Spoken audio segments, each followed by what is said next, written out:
Milk plays host to all kinds of healthy bacteria and minerals, but what makes it pair so well with coffee?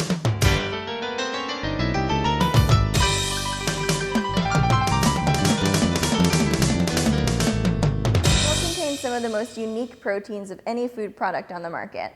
These proteins are what make it possible to make delicious foods like yogurt and ice cream, and they're the reason that we're able to create a nice sturdy foam to complete the perfect cappuccino.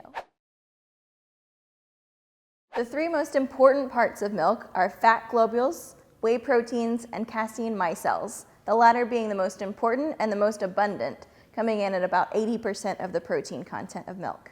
But how do they affect our coffee? From a flavor perspective, as you've probably noticed, milk tones down the flavor profile of any coffee, cutting down on acidic notes and creating a sweeter, more caramelized profile.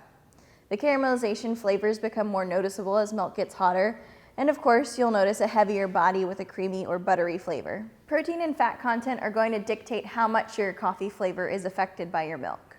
Skim milk, being mostly water, will dilute the flavor of your coffee while minimally affecting body, offering less sweet caramel notes, but still giving way to a creamier profile. Whole milk, on the other hand, with its higher protein content, will coat your tongue, making it harder to notice sour or bitter flavors.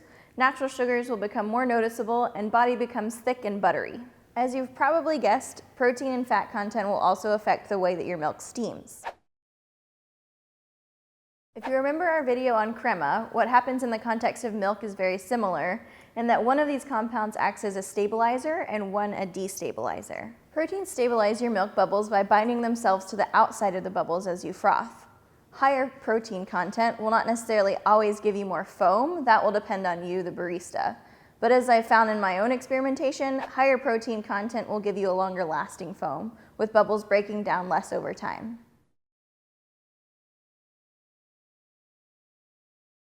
On the other hand, the milk fat is the destabilizer. Again, much like with crema, this oily compound sticks to and weighs down the proteins that are bound to the air bubbles, leaving them weak and vulnerable. So they begin to expand and pop as surface tension builds. It's unlikely that you'll find a milk with high protein content and low fat content. The two tend to go hand in hand. So if you're looking for the best milk for frothing, you'll want a happy medium. Too heavy of a milk, like half and half, is so dense with fat that it'll be difficult to get a decent amount of foam to begin with.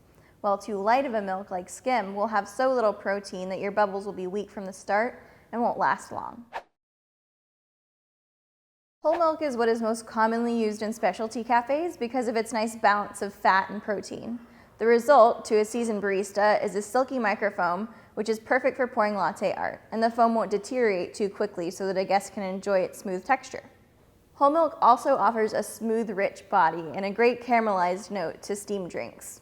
If you don't want something quite that rich, 2% will offer a similarly nice balance, but with a slightly higher tendency to give larger bubbles if you have a steam one with really high pressure, at least until you've gotten used to it. Thanks for watching. See you again next week.